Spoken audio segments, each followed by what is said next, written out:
at ideal woman? Ano po yung talagang inaasam-asam ko mga kalingap, no? And yung gusto ko talagang magiging dawan ko mga kalingap someday is yung simpleng babae lang po mga kalingap na ano po, hindi maarte and praktikal lang po sa buhay mga kalingap, kagaya ko po na balik kung anong mga ginagawa ko or anong mga kagustuhan ko, yun din po sa kanya mga kalingap. And basta may nag-aralan lang and mabait po mga kalingap. Ayun. Ayan, maliwanag na mga millennials, mga viewers ni mga tagahanga ni Roel at ayan alam niyo na yung mga categories, alam niyo na kung paano kayo papasa kay Roel. Ayan, magandang tips yun nabigay natin at maraming salamat Roel sa time na binigay mo. Ayan, maraming salamat. Ba talaga Roel? Siya na ba? Maraming nagtatanong. Ano po, sa ngayon hindi pa naman tayo mag-decide yan kung siya na talaga. Pero gagawin naman natin yung lahat na yung best natin. At talagang ano po, ayan, mabasa atin siya. Pero sa ngayon talagang meron tayong dapat isaalang-alang, dapat i-prioritize, dapat unahin din niya yung aral. Pero kung willing naman siya, maghihintay naman ako. Yun, why not, Siya na pala yung dawan. Yung sa part 1 natin yung dawan na hinahanap nila. Baka dito mga matagpuan, Ngayon po yung part 2 na. Yun. Tagal na ilang. Mukhang isang taon na din. Ang dami nagre-request. Sabi niya, Kuya Red, tanungin mo nga si Roel kung yun yung sinasabi niyang dawan. Yun daw. Pero nung na-interview ako ni Kuya Red, talagang hindi pa naman kami nagkikita ni Rachel. Hindi mo ko siya nakilala. Pero sa ngayon, kung accidentally, yung nag-meet kami, yung sa dati. And talagang sabi kong siya na. Siya na. Siya na.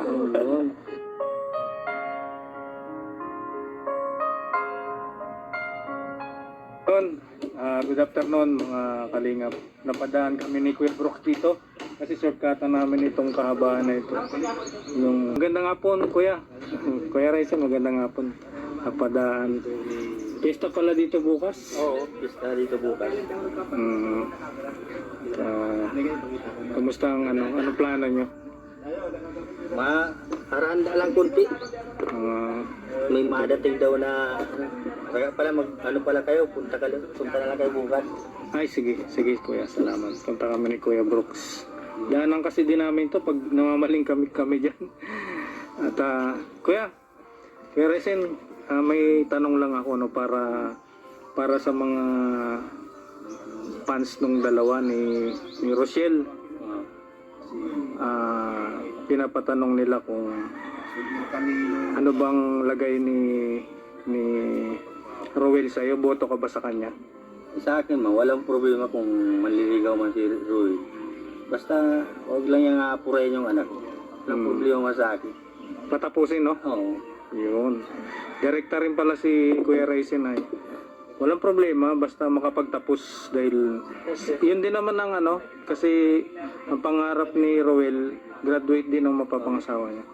Kasi sinabi ko na din yan kay Roel nung magpunta siya dito. Sinabi ko na din niya sa kanya. Sinabi mo na rin na pag-graduating walang problema. Di man pati ako nakikialam doon sa nararamdaman ng anak ko. Kasi di man ako makikisama eh. Tama. Basta sabi ko lang sa anak ko, di bali mag-boyfriend. Ang boyfriend lang muna, huwag muna nilalampas sa dapat lampasan. Kasi mahirap ang buhay pag hindi mo alam ang pagdating ng panahon. Kasi sinasabi ko sa kanila lagi, si Papa hindi nakapag-aral. Ang hirap ng buhay pag ganito may pamilya na walang trabaho lagi. Pagkakatrabaho ka, minsan 3 buwan yan, wala na. Hindi ka babae pati sila. Kaya kung ang lalaki, nahihirapan ako. Hindi makakuha ang magandang trabaho, hindi mo nakapag-aral. Kaya, yan ang sabi ko sa kanila. Hindi mo na ako nag-aadlang sa kanila na kung mag-boyfriend sila.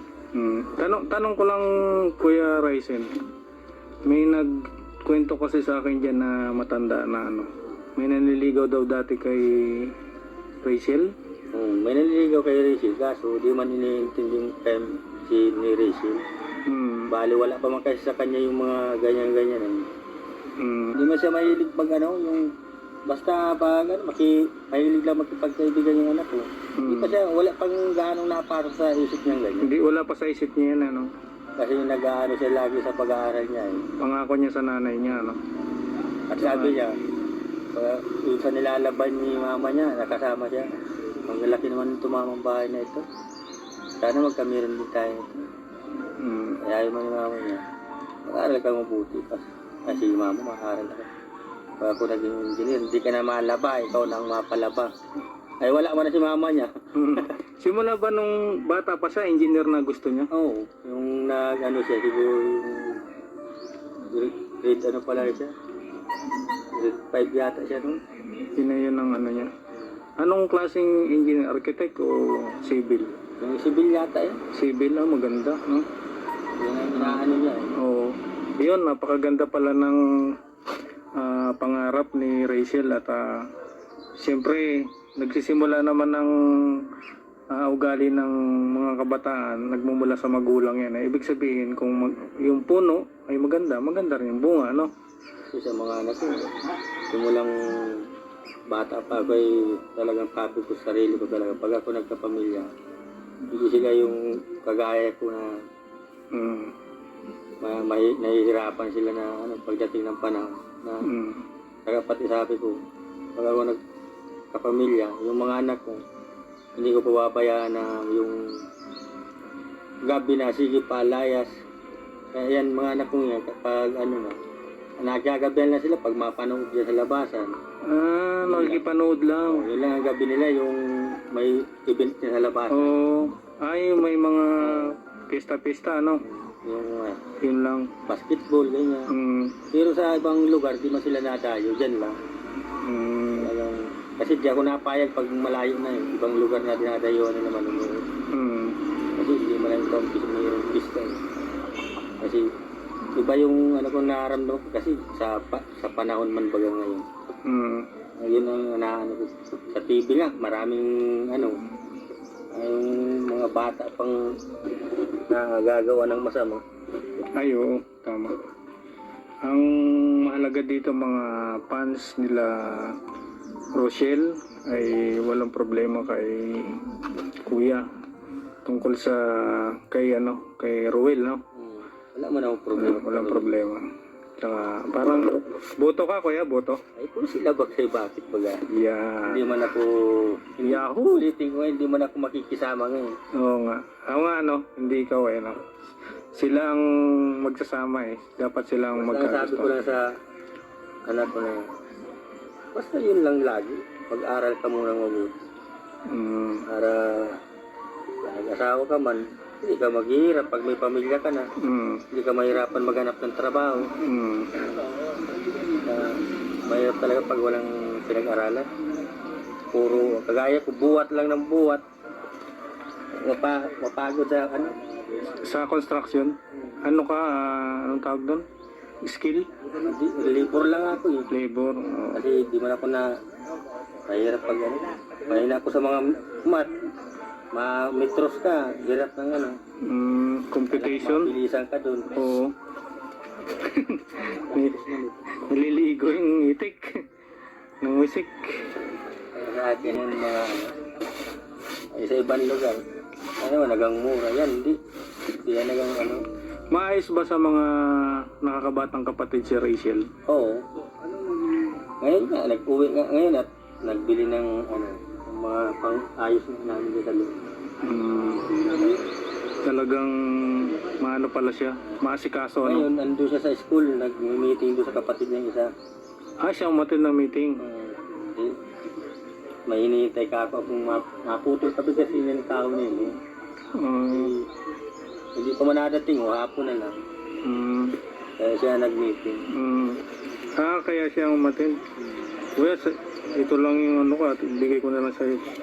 Hindi na? Pang lang? Pambiling bukas na nga. Magpunta lang kayo bukas.